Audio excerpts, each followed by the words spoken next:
Welcome to Pennsylvania Newsmakers, and as always, thanks for watching. Well, will it be illegal to use these, not just to text, but to use them in any fashion? How about this? A guy named Michael Bloomberg is now staffing up in Pennsylvania for the April 28th primary. We'll get to that and more, but first, how about this? Pennsylvania is a rapidly aging state. What do you do about the importance of home care? Hey, as they say, let's get to it. This is Pennsylvania Newsmakers, a fast-paced, unrehearsed weekly discussion with and about the leaders who shape your world. And now, here's your host, Terry Madonna. All right, well, let's talk about long-term care. Sitting across from me is Zach Shamberg. He's the president and CEO of the Pennsylvania Healthcare Association. So I have to be careful. Not home care, right? You're going to correct me right off the bat. I'm actually more worried about the cell phones now, but yes, it's long-term care and nursing So it's homes. Long-term care.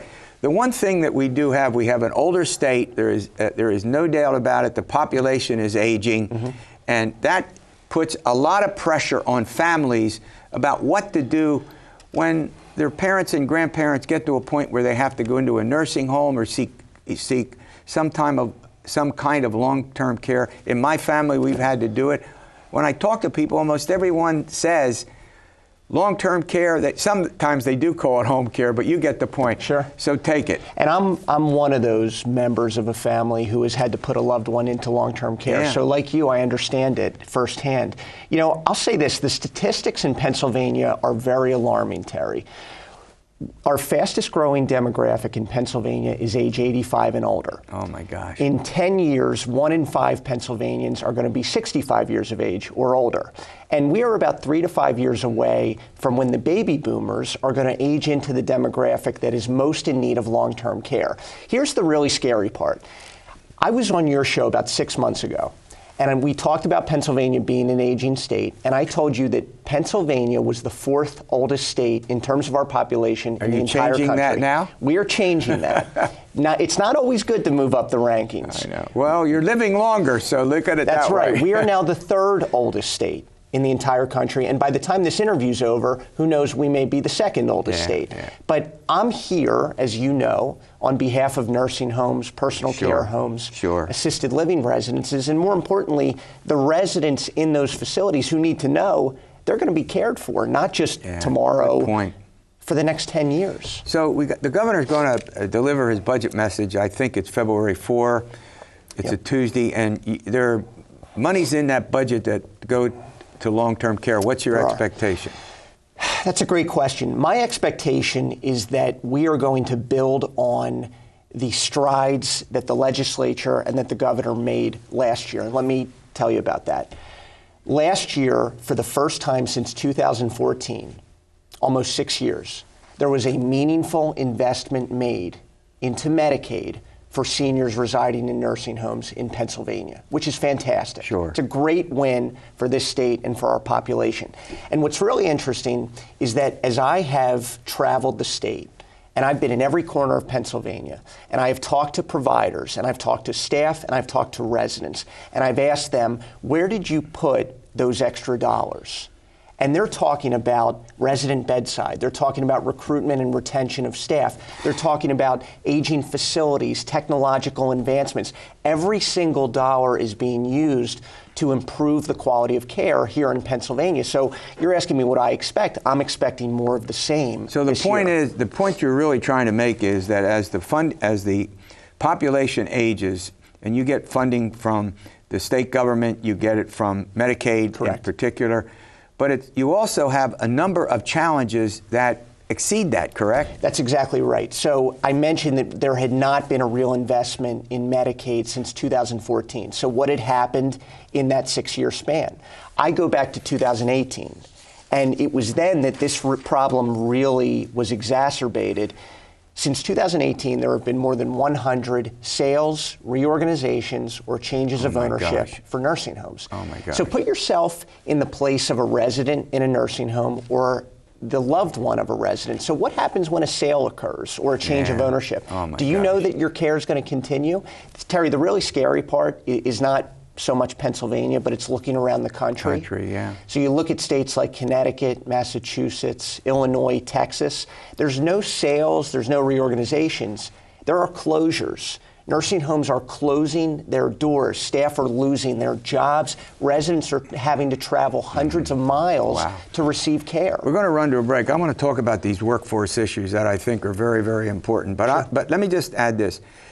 A lot of older folks who go into nursing homes at first are a little reluctant, and what I have found in my interaction is once they're there, they actually, you can't get them to leave. They build relationships. They actually enjoy it. Am I crazy? Am I wrong? I can tell you personally, we've seen my grandfather thrive in a nursing home. All right, we're going to deal with workforce issues in nursing homes, and we'll get to that after these words. This broadcast of Pennsylvania Newsmakers is presented by the Pennsylvania Chamber of Business and Industry, the statewide voice of business, and by the Pennsylvania State Education Association and Partners for Public Education, bringing the power of a great education to our schools, our students, and our communities.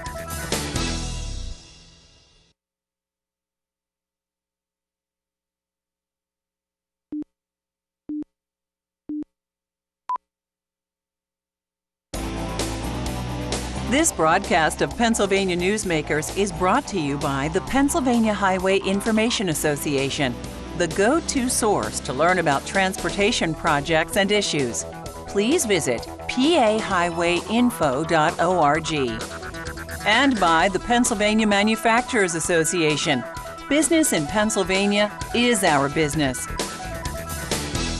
All right, I'm chatting with Zach Shamberg. We're talking about nursing homes and the importance of long-term care for senior citizens. Now, you have a number of priorities for 2020. Correct. One of them, importantly, has to do with workforce issues. And you're not alone. I mean, there are a lot of folks in various professional businesses and commercial, of all kinds who have workforce problems. What's yours? Yeah, that's exactly right. And you're right. You talk to any business in Pennsylvania or really around the country right now, with unemployment so low, workforce is an issue. You ask my priorities. My priority and the priority of the Pennsylvania Healthcare Association, and really the priority of any provider of long-term care around the state, is to provide high-quality care. We talked about the importance of Medicaid, and that is certainly important. I think it starts with workforce. Right. I think it starts with recruiting and retaining a skilled workforce, a workforce that loves to come to work every day, and frankly, a workforce that is good at what they do.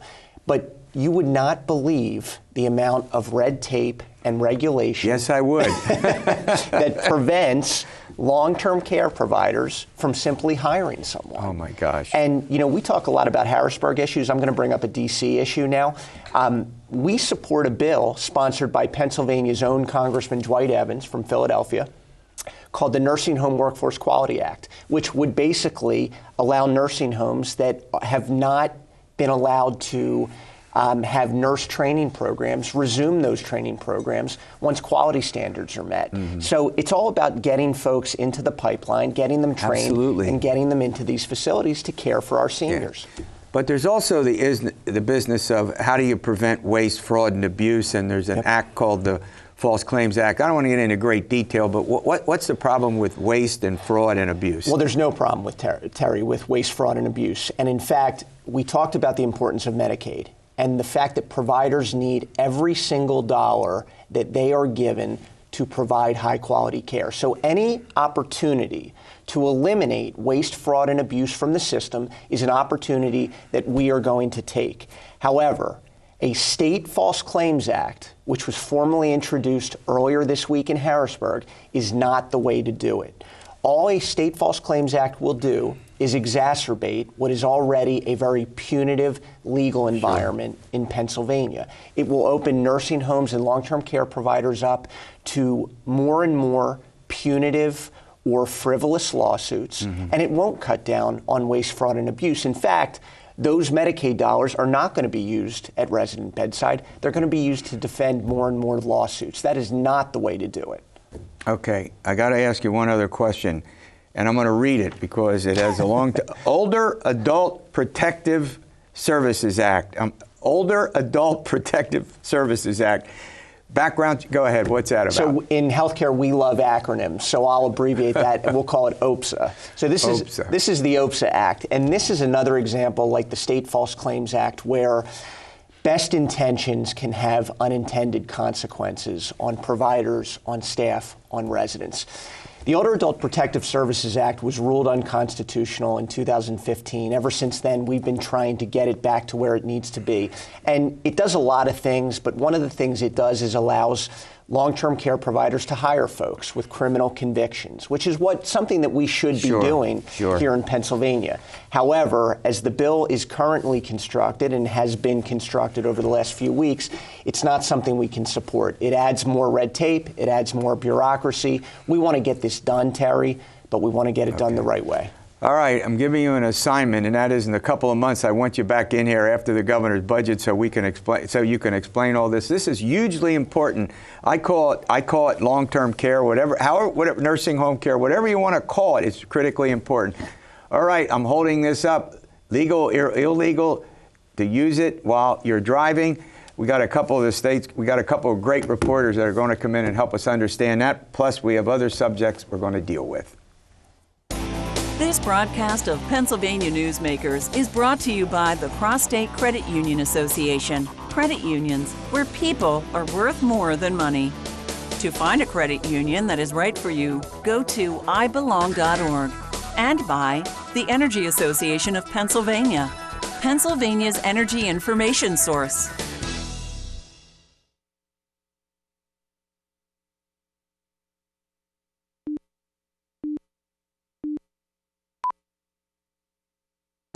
This broadcast of Pennsylvania Newsmakers is brought to you by the Association of Pennsylvania State College and University Faculties, representing the faculty and coaches who are devoted to providing quality public higher education for Pennsylvania's college students. Welcome back. Well, we have a number of critically important subjects to deal with, and joining me, as often is the case, are a couple of the state's leading reporters. We have them on regularly. Marc Levy with the Associated Press and Angela Couloumbis with the Philadelphia Inquirer. All right, I'm holding this up. It's currently illegal to text and drive, but Angela Couloumbis, there's some changes that look like they're going to end up getting through the Pennsylvania legislature that have to do with cell phones and an expansion of what you can and can't do, and take it.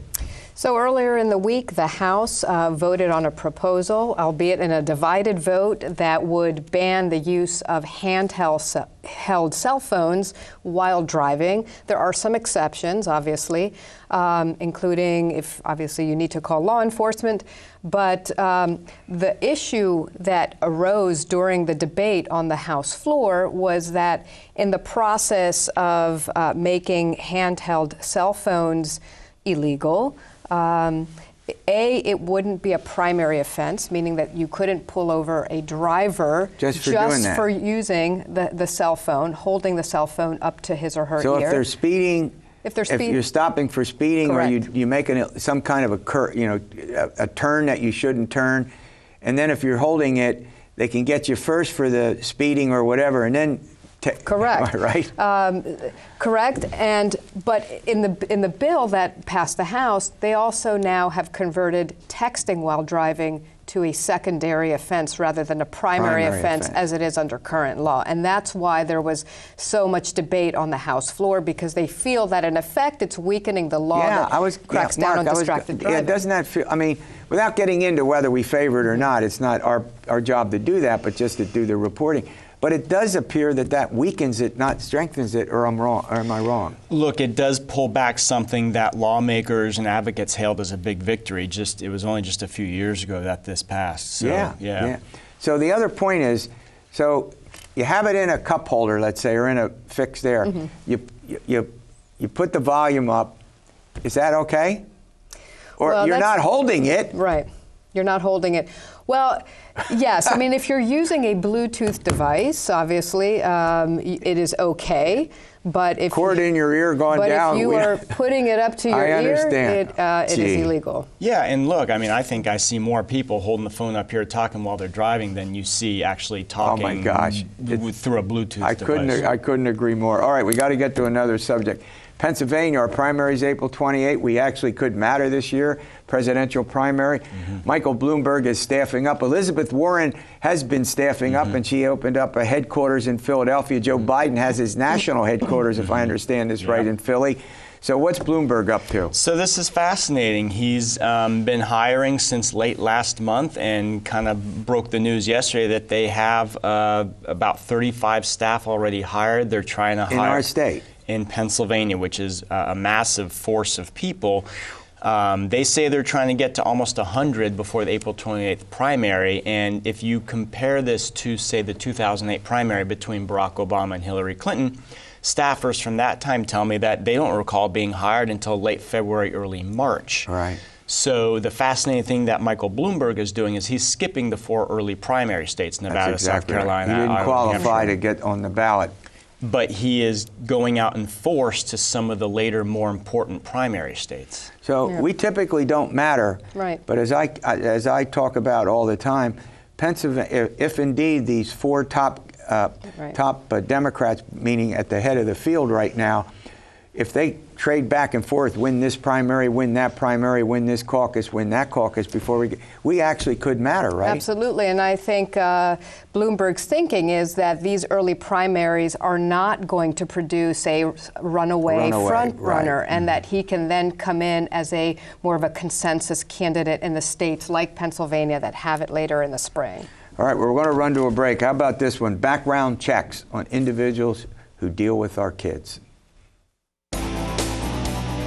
This broadcast of Pennsylvania Newsmakers is brought to you by the Pennsylvania Medical Society. Inspired physicians committed to the good health of Pennsylvanians and the advancement of the practice of medicine. And by the Pennsylvania Healthcare Association, the future of long-term care.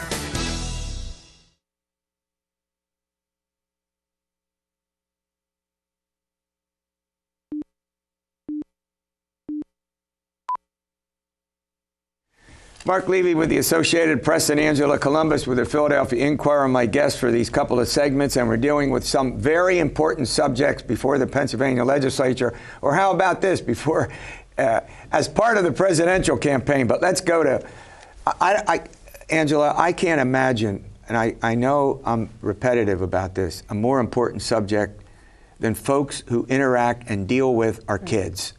And the question of background checks is critically important. So why has that become an issue? Why has that become a subject of concern? Well, we just did a story together with the York Dispatch that appeared this week that essentially says, look, there was this 2015 law post the Penn State scandal that required background checks for every employee or volunteer with any organization, private, nonprofit, state-run, that deals with children, that comes into contact with children.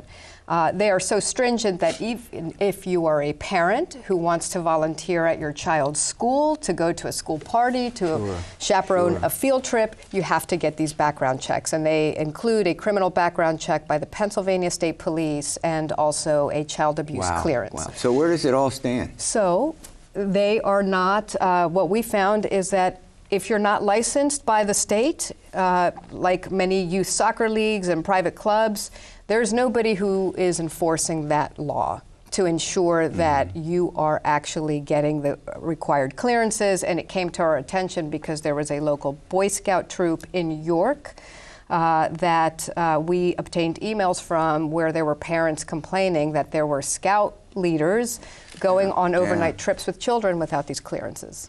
Yeah, I mean, it seems like almost every day somebody in some social organization that deals with kids ends up in with a legal problem because of the abuse of kids. Am I right about that? Oh, yeah. I mean, look, much of the ink that's been spilled on Pennsylvania in the past 2 years has been about, the Catholic Church and some of the scandals that occurred there over decades. Ask our Attorney General, Josh Shapiro, right? Mm-hmm. Yeah. And look, this system, the lack of enforcement is sort of, you see this in large systems that the state sets up with requirements for lots of groups, and there's just no one there to enforce it. You look at the campaign finance law, there's no one who really enforces violations there, and this sounds very similar. Yeah. So what's going to happen? What's the final word? I think that people should be more proactive when they enroll their children in these types of groups. There are things you can do. You can put pressure on the groups to make sure that you're asking them about their policies on this issue, that you're asking them whether all volunteers have their clearances. If it comes to your attention that it's not happening, you can report them. Yep. All right, coming up, here we go. Another budget. Governor will make his budget address, I think, February 3rd. If memory serves. That's a day after the Iowa caucuses. The same day, we were chatting about this before we did this segment. The same day as the State of the Union, we got a Democratic governor, a Republican-controlled legislature. We're in a presidential election year, typically tough to get much through. Governor in the past has called for income and sales tax hikes. He didn't put it in his last two budgets.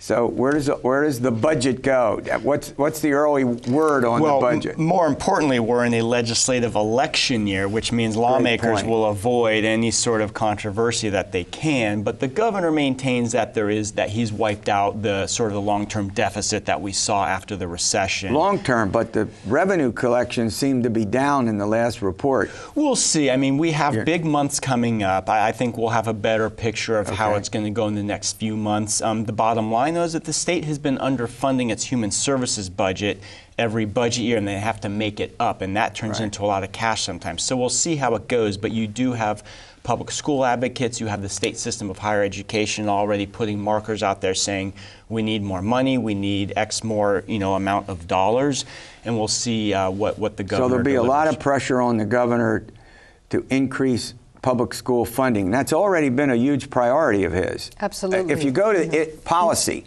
I would say that the funding of our schools has been his most consistent policy pursuit in terms of the budget, or am I wrong about that? Yeah, I would agree. I think it has been a cornerstone of his administration, and I think he's in the process of legacy building. I do believe that piece, the public school funding piece, is a huge part of that legacy building effort.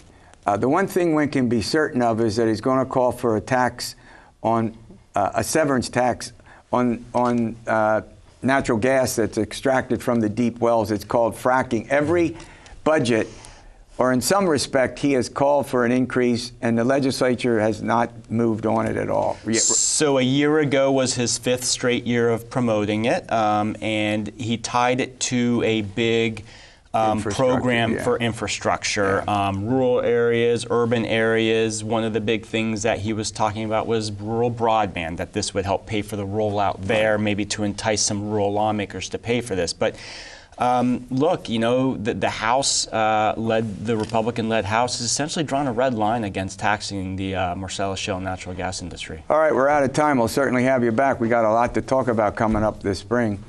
All right, we'll see you next week for another edition of Pennsylvania Newsmakers, and as always, stay well.